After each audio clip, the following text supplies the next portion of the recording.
Dave Ramahi from Optomec. I've been with the company for 20 years. Optomec's been in business for a little bit more than that, developing additive manufacturing solutions. We have two types of products, one for printing structural metals and another for printing electronics. The project for us involved a machine tool supplier, and it also involved someone who does basically the control systems for machine tools. And so the idea behind it was that we take out the enabling printing capabilities from our traditional system, we package it up into a module, and then we actually installed it on a 20-year-old machine tool to demonstrate that you could take this enabling emerging technology and put it on a traditional tool, and at the same time have it operated by your average sort of shop floor operator. For us, it really led to two things. It led to productizing this module, which is sort of a standalone product that can be sold to anyone that wants to integrate it onto their machine tool. And that allows this hybrid capability where the machine can do both additive manufacturing with printing, and it can also do subtractive manufacturing to do the finishing of the part using milling. In addition to having that as a standalone product, as a module, we also introduced our own line of hybrid systems that were, in fact, brand new machines that had both the hybrid milling capability and as well our additive capability. I mean, in total, we have more than 250 of our metal printers installed.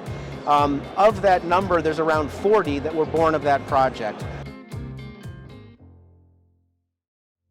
We did a project that was called Reborn in the USA.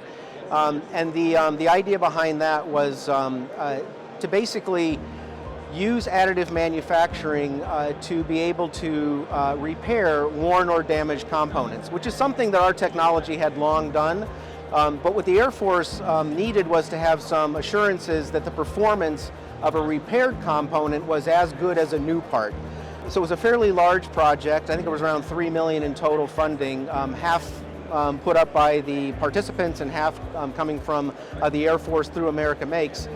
And the outcome of that project was that we demonstrated that a recipe that we could develop at Optomec and have basically run by third parties on Optomec machines out in the field could produce the same results and could produce results that were equal to or better than forged or wrought metal. And in this case, it was specific to titanium. So the Air Force is a big consumer of titanium parts, mainly in aircraft engine and other aircraft components. And this demonstrated to them that the printed material is as good as the original material. And in fact, in many cases, it showed that it was better than the original material. And the thing, again, that is significant for us is these themes that we did with America Makes around hybrid, around lower cost, around repair. Those are things that have helped us to deliver high return on investment to our customers, which is exactly what's necessary to justify spending $500,000 on a machine, right? Without that, it's sort of hard. You're just evangelizing about an interesting technology. I think America Makes had a big impact on getting people to recognize that these solutions can be useful in mainstream applications, not just for the Defense Department or not just for academia.